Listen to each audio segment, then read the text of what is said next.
In order for our bodies to function, we need to supply them with a variety of nutrients we get from our diet. Our bodies cannot use the food as it is when it enters our digestive system. The process of chemical digestion uses different proteins and enzymes to break down the food particles into usable nutrients our cells can absorb. And where are the instructions to manufacture these and all the different types of proteins we need to stay alive? The instructions to make proteins are contained in our DNA. DNA contains genes. A gene is a continuous string of nucleotides containing a region that codes for an RNA molecule.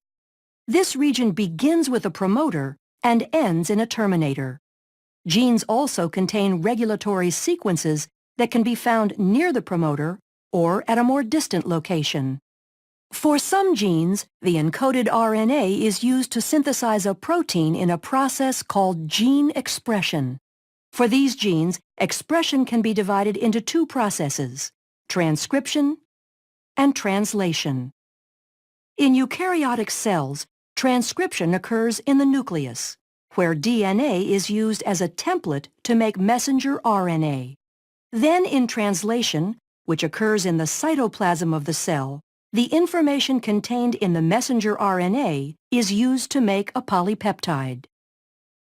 During transcription, the DNA in the gene is used as a template to make a messenger RNA strand with the help of the enzyme RNA polymerase.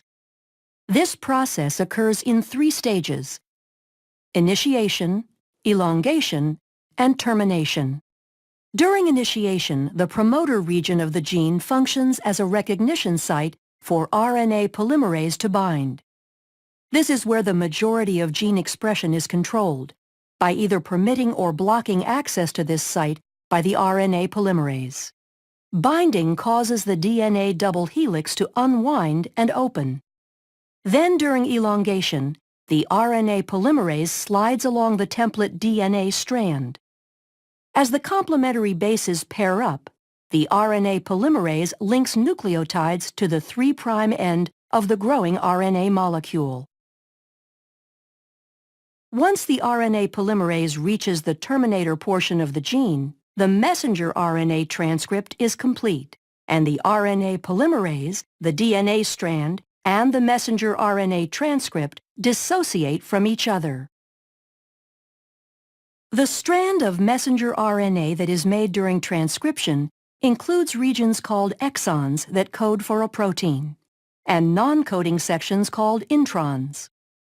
In order for the messenger RNA to be used in translation, the non-coding introns need to be removed, and modifications such as a 5' cap and a 3' poly A tail are added. This process is called intron splicing and is performed by a complex made up of proteins and RNA called a spliceosome. This complex removes the intron segments and joins the adjacent exons to produce a mature messenger RNA strand that can leave the nucleus through a nuclear pore and enter the cytoplasm to begin translation. How is the information in the mature messenger RNA strand translated into a protein? The nitrogenous bases are grouped into 3 letter codes called codons. The genetic code includes 64 codons. Most codons code for specific amino acids. There are 4 special codons, 1 that codes for start and 3 that code for stop. Translation begins with the messenger RNA strand binding to the small ribosomal subunit upstream of the start codon. Each amino acid is brought to the ribosome by a specific transfer RNA molecule. The type of amino acid is determined by the anticodon sequence of the transfer RNA. Complementary base pairing occurs between the codon of the messenger RNA and the anticodon of the transfer RNA. After the initiator transfer RNA molecule binds to the start codon, the large ribosomal subunit binds to form the translation complex, and initiation is complete. In the large ribosomal subunit, there are three distinct regions called the E, P, and A sites. During elongation, individual amino acids are brought to the messenger RNA strand by a transfer RNA molecule through complementary base pairing of the codons and anticodons. Each anticodon of a transfer RNA molecule corresponds to a particular amino acid. A charged transfer RNA molecule binds to the A site, and a peptide bond forms between its amino acid and the one attached to the transfer RNA molecule at the P site.